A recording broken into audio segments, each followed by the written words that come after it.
Alors les vitraux qui sont derrière moi donc sont d'un artiste suisse, Joki Abischer, qui a fait ça en cristal de Baccarat sur toute la façade.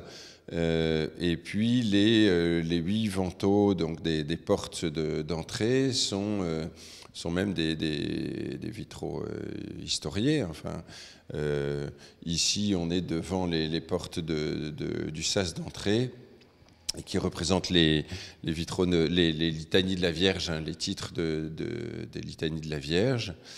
Mais il y en a d'autres dans le baptistère et puis d'autres encore dans une salle qui autrefois était la salle de la chapelle de semaine, qui sont en lien avec soit la passion de Jésus, soit la résurrection, soit le baptême du côté du baptistère.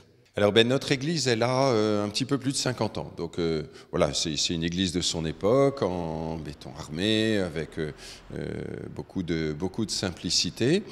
Elle est, somme toute, un peu originale, avec une forme un peu curieuse d'œuf en surface. L'idée, c'est de faire un peu comme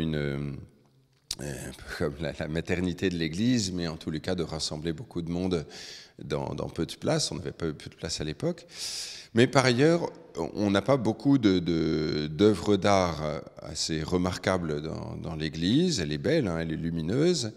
Mais parmi les œuvres d'art remarquables, il y a notamment ces vitraux. Et de ce fait, les paroissiens sont sensibles à la beauté, à la clarté de ce cristal de Baccarat. Les couleurs sont vraiment très jolies, très fines.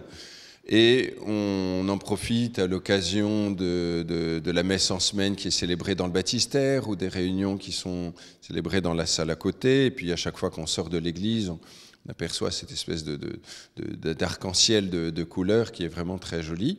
Certains des paroissiens plus motivés ou plus érudits s'attachent à en déterminer le sens.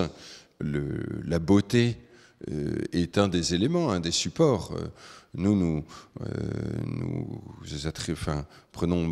attachons beaucoup d'importance en quelque sorte au raisonnement, à la raison, à vérifier la fiabilité des arguments, le sérieux du témoignage des apôtres, la crédibilité de la révélation et le caractère très raisonnable de la foi, en tous les cas rationnel de la foi.